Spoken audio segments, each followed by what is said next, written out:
Hey, it's Angelo with Angelo's Edge. I got a video on a cold steel Ti Lite. It's kind of like not silhouette, stiletto type knife, like a dagger style. Here, let me pop it open so you can see it. All right, there it is. So let me raise this up a little bit so we can see an overview of it a little bit. There we go. It's probably good. See, it's on there. So anyways, I don't know, a month ago I was at a place called Thin Feather Fur. It's around where I live, Thin Feather Fur Outfitters. And they have a really nice selection. So I like going there every few months and kind of taking a look. And for a long time I wanted to get the Counterpoint Cold Steel Counterpoint one, and I was going in there deliberately to get that knife. Well, they didn't have that knife that particular day, and they had the Ti Lite, which is similar. It's like both a spear point, stiletto, but the Counterpoint is might be a little wider blade, and so I settled on this one. It's not a bad knife, but I wish I would have waited for the other one. The blade is very nice and shiny. But this one there's some differences between the Counterpoint and the Ti Lite. Here's some of the little things I found.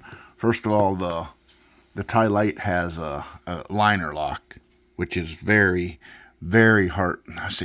Hard to get to when you want to unlock it, because it's only got this little bit of a spot to put your thumb in. You can, and so it makes it a little difficult. But then again, the Counterpoint was actually a triad lock. So this is one of the points I don't like about this knife, is I don't like how tough it is to get to the liner. It is possible, but it's almost like more of a two-hand knife now, two-hand open and close. But it has like a front flipper, or thumb stud front flipper. It really opens up and it locks up really good. You can see almost like 100% lockup almost. And it has a little bit of jimping there to try to get your thumb on to close it, which it kind of does. You can get your thumb on there, but so it has this. I think that just helps. So I mean, you could front flip it and stuff. I see. I wonder. I don't know. It has a little bit of jimping there on where you grab it. It has a real good lockup, though. I mean, but let's see. Has the thumb stud. That's why this hole was cut out. It actually fits this thumb stud. So that's why that's that small. But it's a 4-inch blade. 4-inch blade with their Xi X, I think it's called. It's their name for glass filled nylon.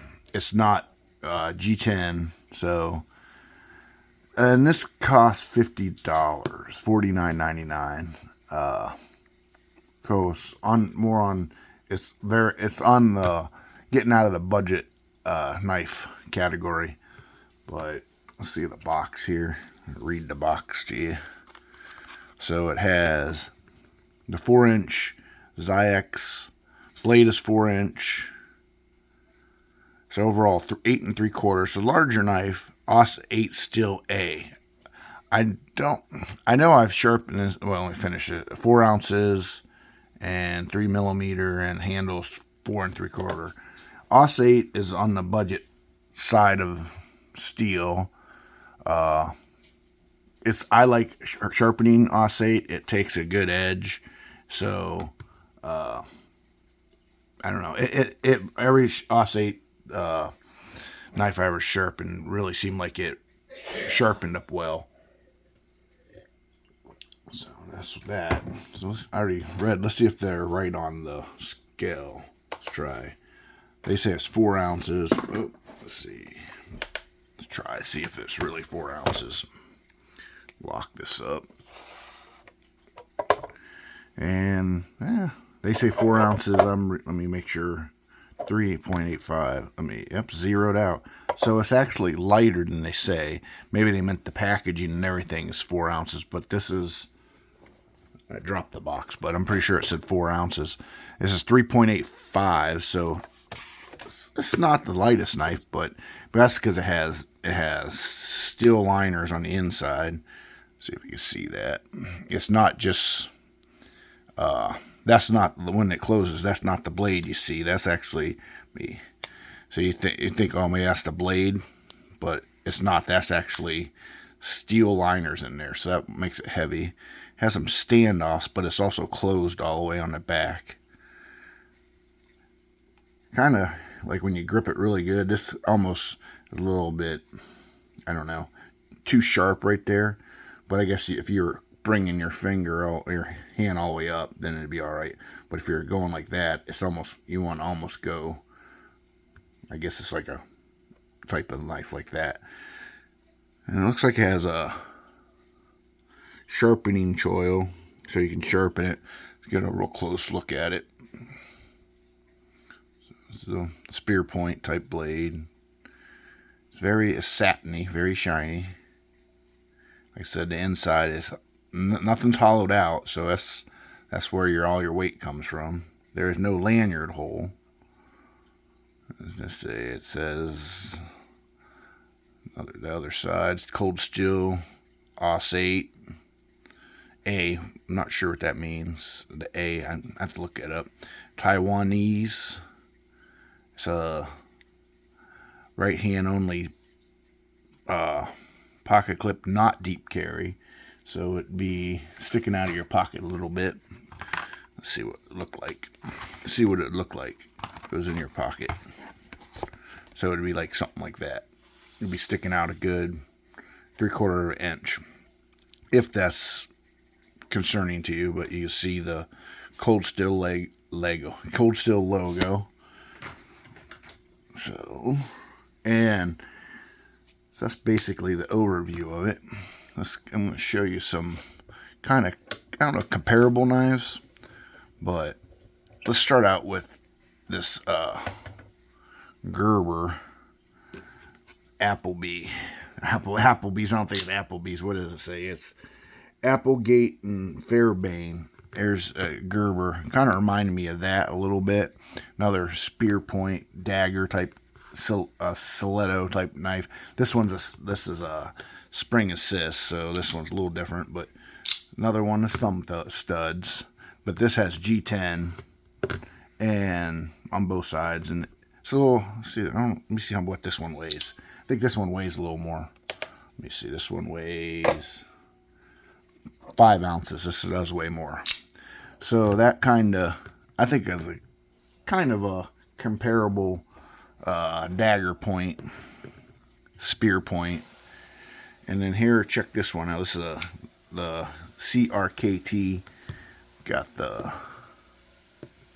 See if I can get all of them in one picture. There we go. Let's try laying them all this way. They're all in the same frame. So this is the classic. Oh man, I got a little rusting on that a little bit. Kind of might have to clean that off. But this is your classic, the M1603KS. So this one's much lighter. This is only, so actually 3.60. So it's not that much lighter. So I think those are all comparable knives to this Ti Lite. I don't know why it's called a Ti Lite, but it is. And so I think those three. Now I'll pop out a couple, well, 3 different other cold steel options. Now, I will tell you right offhand, I usually don't dog on a knife, but of the 4 cold steel knives I have, this one's my least favorite, the one the Ti Lite. But I got these other 3 here, other cold steels. So just to kind of, all of them are very big knives. I like Cold Steel. I mean, this is the Raja too, and I keep this one. Let's see, the SR1. I probably will. This one right here, they have a clip point. I probably will buy it sometime. But of these 4 Cold Steel knives, this would be my least liked. The one I just bought, or the Ti Lite, the one I'm doing the video on. So, and I think I'd say it was the most expensive, but I think they're all basically around $50. This one the Raja 2 might have been like 60 to 70. So, and they all have the Grivex, but that's a Xi. I don't know. Zyx. I know they call Grivex is their type. And if you touch all these other Cold Steel knives, they have like almost more aggressive feel to it. Here, I'll show you this Bush Ranger light. So yes, you can see the texturing on it. Now when I show you this one with the Ti Lite, there's texturing on it. Very subtle though. Very subtle. So you don't really have much. It's not slippery, but it's not as comparable to these ones. I mean, you can see all these ones. This one, the SR Lite, is a badass knife right here. I mean, I know you're not supposed to baton with knives, but I like when I go out and start a fire, I'll take this and you can see this is a good knife. But anyways, the Raja is cool too in its own way. It's more of a looks thing, but like I said, the thing let me put these ones away, that kind of frustrates me is the liner lock that's hard to get to. That's one of the things that kind of, like I said, you can get to it, but it's still that just like, I wish it was a little easier to get to. Break out my notes here, see what else I see. A sauce 8, 4 ounces. They said it was 4 ounces, but we measured it and it's 3.8. Like I said, I think I said it earlier in the video, I kind of wish I would have waited and got the counterpoint knife instead of this one, but and the counterpoint has it's both the Cold Steel, but it has the triad lock, and yeah, I think that's about it. I mean, it's not a bad knife. Let me see. I already said it's about 4 inch. They say it's 4-inch blade. Let's just do a count. Let's get on the tip. 1, 2, 3, 4. Yeah, it's 4-inch. The handles, I think it said, well, if you start here, it's roughly almost 5. But I guess if you start, it's like 4 3/4. So, I can't. Oh, it has. I don't know if any of the Cold Steels have bearings in them, but this has those white washers. I'm gonna bring it over here and see. I'm pretty sure they're both the not plastic but nylon washers. I think some companies use one white washer or nylon and one bronze one, but I think they're both. It's hard to see. I don't know if you can see. You can see the white one on that side. I think they're both white. So I think with the white washers, the longer you have them, it flies out. I mean, it's like I can't get it to go. There we go. Like the thumb stud. So I don't know if that's by design too. They might not want it. It's the thumb stud's almost buried in the scale. There's just a little bit, it's almost buried, just barely protruding. And I don't know if that's what they wanted, if this is supposed to be a self-defense knife, so they want it like they have a super hard lockup, so it's hard to disengage, because I don't think this one won't pop open on you, or pop shut on you, because you can see that lockup. It's like crazy. So, but anyways, so shut this up, and that's the Cold Steel Ti Lite knife. Like, share, and subscribe to Angela's Edge. See ya. Bye.